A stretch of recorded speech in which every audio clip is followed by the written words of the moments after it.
40 days video guys, nag 5 man kaming tatlo ng mga kasama ko. Tapos meron kaming nakalaban na palong-palo din na squad. At ang pangalan ng squad na nakalaban namin ay Paro-Paro Gaming at ang amin naman ay No Fear. Di ba ang galing ng mga pangalan, halatang hindi pinag-isipan?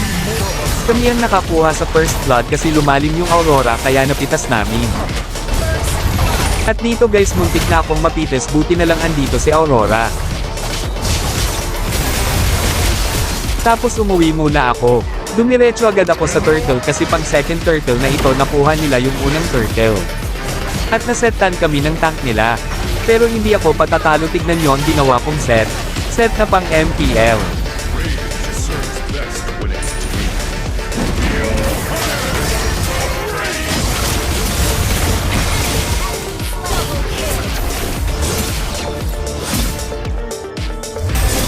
At dito guys, nakuha namin yung third turtle at dumiretso na kami sa top para igambang yung Tamos.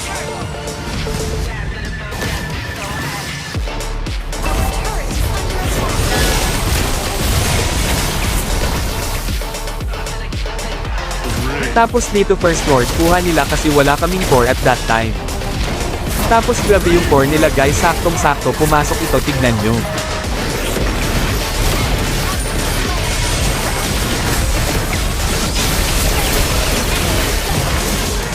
Naubos kami guys.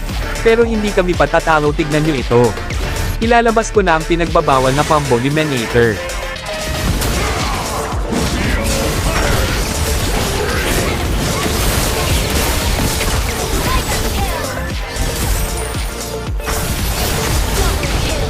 Pagkaubos nila, nag-lord agad kami para makakuha ng upper hand.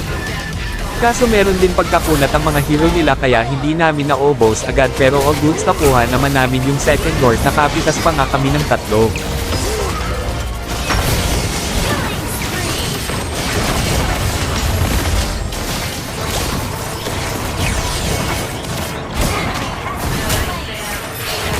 Pero agad nilang na-def.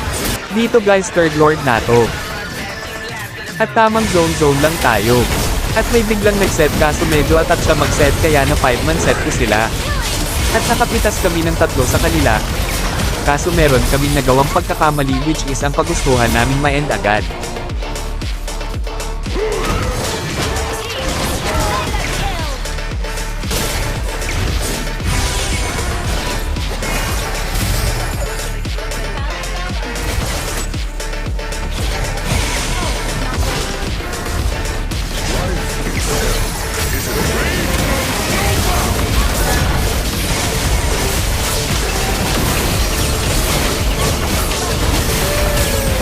Kaya nice din yung mga idolo, sarawat sa inyo, Paro-Paro Gaming.